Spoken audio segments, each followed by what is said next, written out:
Have you ever wondered about our origins and everything in this vast, complex, and precise universe that is scientifically unparalleled? The most likely theory and answer to your profound question is that we and this entire universe were created as a result of the Big Bang.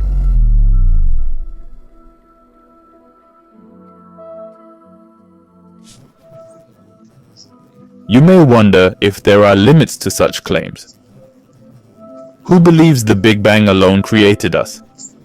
It's merely a cause needing a causer. So who made the Big Bang explode? Well, if not the Big Bang, then who did create us? Perhaps your parents. Your father and mother produced you, but that view is far from logical. If you died right now, they couldn't resurrect you, only bury you and grieve until they forget, crying again whenever they remember you from their immense sorrow. So if they didn't give me life, who gave it to them?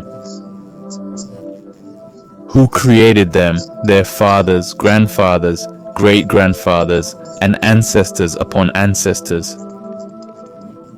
Who created all those preceding generations?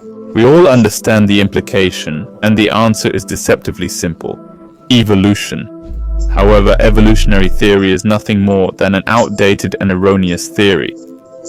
But even if true, it changes nothing as evolution. Also, it is nothing but an event, nothing but a reason, just as we discussed at the beginning of the segment.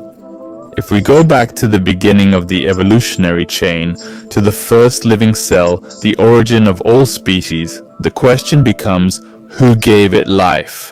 Who gave life to the first cell and created it in the first place? Both my father and mother, the theory of evolution and the Big Bang are mere causes. So what caused them? Let's say there was nothing, then we simply came to exist. You must be joking. God cannot create something from nothing. If we add 0 plus 0 plus 0 plus 0 plus 0 plus 0 plus 0 to infinity, the result is still nothing, 0. So, did we create ourselves, or did the universe create itself? This is also impossible by our standards. We cannot create ourselves or any form of life in our universe. We don't have that ability. We don't have the ability to do that yet. Currently, we can clone living beings, taking their genetic traits and injecting them into a fertilized living egg.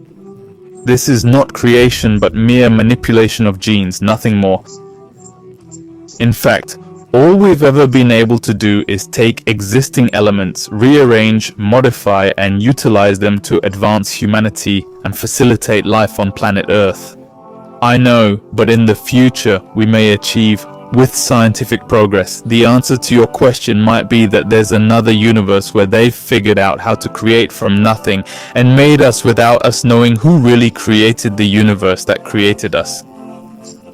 Another universe discovered creation and made them, unaware of who made the universe that made the one that made us, without knowing another universe. This way, we'll stay in a loop, never truly created. But the truth is we exist, so there must be a chain of causes with a beginning. Something must always exist, eternal and everlasting. Whatever we call it, the concept's the same. The first cause, eternal power and energy, absolute intelligence capable of building this and creating us. I don't like what you're implying, but it's the only logical option, an entity able to create anything, no matter how complex, from nothing. But why not call it the Creator? Since it created us, it's a fitting name. This Creator should have absolute power to create everything and also possess will. To bring us into existence, it must also have unlimited absolute knowledge. Why? It deserves a name. I disagree with you. Why can't it just be a capable energy? Everything that exists is produced to be enjoyed with such intelligence and idealism.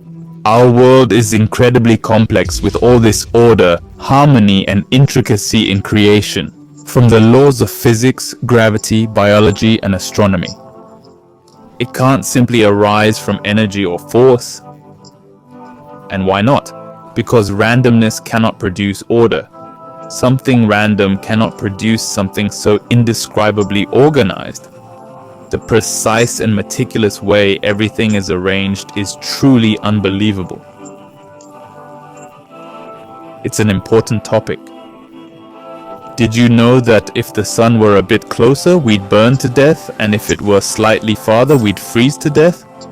And if gravity were a little stronger, the entire universe would collapse into a ball, destroying everything. But if gravity were weaker, the universe would expand faster, preventing any form of creation.